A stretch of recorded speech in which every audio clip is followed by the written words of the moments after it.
When you look at the map of Ukraine, you will see a large peninsula sticking out in the Black Sea. This peninsula is Crimea, which made great headlines in 2014 when it was annexed by Russia under the leadership of Vladimir Putin. A lot of newspapers talk about this annexation and how it was illegal and all that. But not many explain how did Ukraine even get this peninsula in the first place. So our story goes back to 1954 when Soviet dictator Nikita Khrushchev transferred Crimean Oblast from Russia to Ukraine. He said that this was a gift to the people of Ukraine from the people of Russia. However, questions have been raised as to why this even happened. There's even a very famous myth that Nikita was in fact drunk and so he decided to do this. Although this is simply not true, because let's just assume if he really was drunk, then at least some of his successors would have reversed this so-called mistake. Three reasons have been suggested as to why this happened. One reason is that he basically wanted to heal the tensions between the Russian and Ukrainian people which were caused due to the Holodomor. Holodomor was basically a man-made disaster perpetrated by Moscow which killed millions in Ukraine. Some even believed it had something to do with Khrushchev's personal life, because he had worked in Ukraine and he liked it a lot.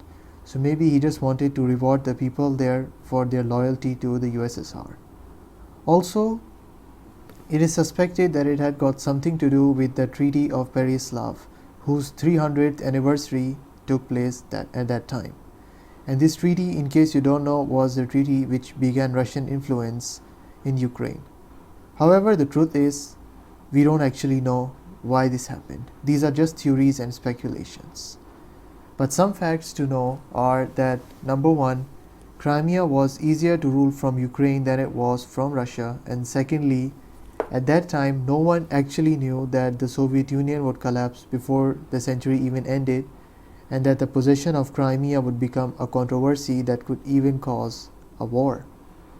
Fast forward to 1991 and the Soviet Union's dead. When the Soviet Union collapsed, all the republics that formed it became independent states. The borders weren't changed. So for example, the Uzbek SSR became the newly independent Uzbekistan. Similarly, the borders of the Ukrainian SSR became the newly independent state of Ukraine, and this is what happened to almost every state. Now Crimea, because it was located within the borders of Ukrainian SSR, it became a part of Ukraine. At this point, Crimea was actually called Crimean Autonomous SSR, and this was actually established after a referendum in February of 1991 where the majority voted for greater autonomy from Ukrainian SSR.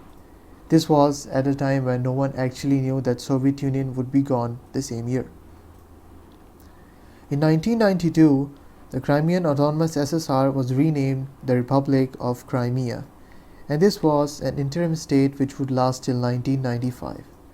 It was full of power struggles with factions, mostly the pro-Russian faction and the pro-Ukrainian factions, trying to seize power from each other.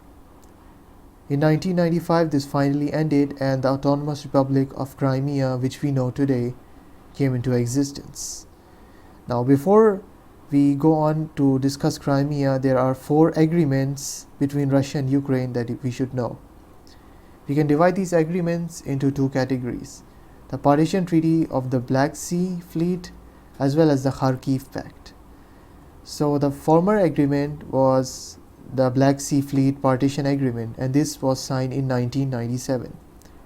On your screen you can see the oversimplified version of this agreement, which basically shows 3 agreements. They were mostly about Russia taking over some naval facilities in Ukraine's Crimea, but it was not occupation or something, it was just lease, and details were discussed there. And in 2010, the second part of this agreements, the Kharkiv Pact, which is also known as the Kharkiv Accords, was signed. And to cut a long story short, it was basically about Russia renewing its lease of naval facilities in Crimea, and it extended the lease till 2042. Also on your screen you can see the oversimplified version of this agreement. Then late in 2004, the people of Ukraine protested. The protesters carried orange banners, and this is why we call this revolution the Orange Revolution. To cut a long story short, there were two main candidates in the 2004 elections in Ukraine, Viktor Yushchenko and Viktor Yanukovych. The latter was pro-Russian and the former was pro-West. The elections were rigged in favor of Yanukovych, and that's why the people were protesting. The second round saw much more accurate results and Viktor Yushchenko won. However, Yanukovych didn't give up either. He was determined to stay. Then, fast forward to 2010, the elections took place and this time Yanukovych won. As he was pro-Russian, he decided to make Ukraine closer to Russia and away from the West. However, this Russian satellite had several problems in his regime. His regime had low standard of living and it didn't really do what people wanted, mostly doing the opposite, and it was also very corrupt and notorious for human rights abuse. The lava finally erupted in November 2013, and this basically happened because he was supposed to sign a deal with the European Union, but at last minute he backed out and decided to sign an economic deal with Russia instead. People started coming to the streets in what became known as the Euromaidan protests. They wanted him to go. The Maidan revolution occurred the same year on 18th February when things got really tough and the protesters faced the security forces and many lost their lives. Yanukovych realized that everything was lost. He escaped to Russia with many of his cabinet members. The parliament deposed him in absentia. In other words, they removed him from power when he was absent from the country, and an interim government took over for the time being. In Russia, the revolution was condemned as a Western-backed foreign conspiracy, simply because Yanukovych was a Russian satellite. Back in Crimea, something weird happened. Green masked men had started pouring in. It was alleged that these were basically disguised Russian soldiers, but the problem was that they didn't wear any kind of identifying symbols such as flags or badges, and their faces were covered with green masks, and so they are also nicknamed Little Green Men. Putin denied these men's relations with the Russian army, although many people suspected that they were related. But there was no evidence to say whether they were or not. Now, to oversimplify what happened next, the pro-Russian faction in the Crimean parliament seized power, and the parliament building itself was captured by these green masked men. The pro-Russian faction then asked for help from Russia, and then the Russian troops officially entered Crimea, although in reality they were still there, but it was just something they refused to admit. On 11th March, Crimea declared independence from Ukraine. This independence was only recognized by Russia, and the international community condemned it as illegal. Then, 5 days later, under Russian supervision, the Crimean referendum took place. Basically, the referendum had two choices. The people were asked, what do you want? Either you become autonomous part of Ukraine or you become a federal republic of Russia. The referendum was held in both Sevastopol, which Russia had leased from Ukraine, as well as Crimea, which was under Ukrainian control by de jure. So the turnout rates were really high according to the Russian sources, and the results were overwhelmingly in support of Russia, although there is no doubt that the referendum was rigged. You see, the majority of ethnic Ukrainians and the Crimean Tatars voted against the referendum. What I mean is, they didn't vote for Russia, they voted for Ukraine. And many Tatars boycotted the referendum itself. They didn't even vote. And at least a tenth of Sevastopol was ethnic Ukrainian at that time, yet only 3.37% voted in Ukraine's favor, which does sound bizarre. And in Crimea, at least 12% of the population is Crimean Tatar, and at least 20% is ethnic Ukrainian, yet less than 10% actually voted for Ukraine in Crimea. So this makes it sound rather fishy.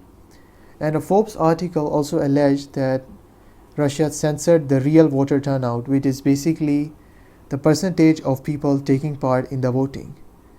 According to this article, it basically claims that the percentage of people coming to vote was actually much lower than reported. At the moment, only 9 countries recognize Crimea as a part of Russia. Among these are the Belarusian regime, the Syrian regime, and the Venezuelan regime, which are, as we all know, known for their ties with Russia. So it's kind of political stuff. And as for Afghanistan, its previous regime, the Karzai Ghani regime, did recognize it. But the current regime, the Taliban, haven't said anything. So if we take these 4 out, then you're basically left with 5 countries that recognize it. And apart from that, there are 4 partially recognized countries that also recognize Crimea as a part of Russia. Although the fun fact is that all these 4 countries are actually recognized as parts of other countries according to international law. Now you might ask, why on earth was this referendum illegal? Because we believe people should decide what they want. But the answer here is actually quite simple. Indeed, referendums can solve disputes in internationally recognized disputed lands like the Kashmir region, for example.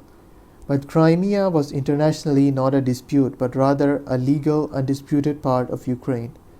And international law does not allow one country to conduct referendums on the soil of another country. On a side note, just for your knowledge, in 2014 something else also occurred. So in the Ukrainian oblast of Luhansk and Donetsk, if we combine it together, we get a region called Donbass. So the Putin regime actually funded some insurgents over here, and that's how the war in eastern Ukraine began, also known as the war in Donbass.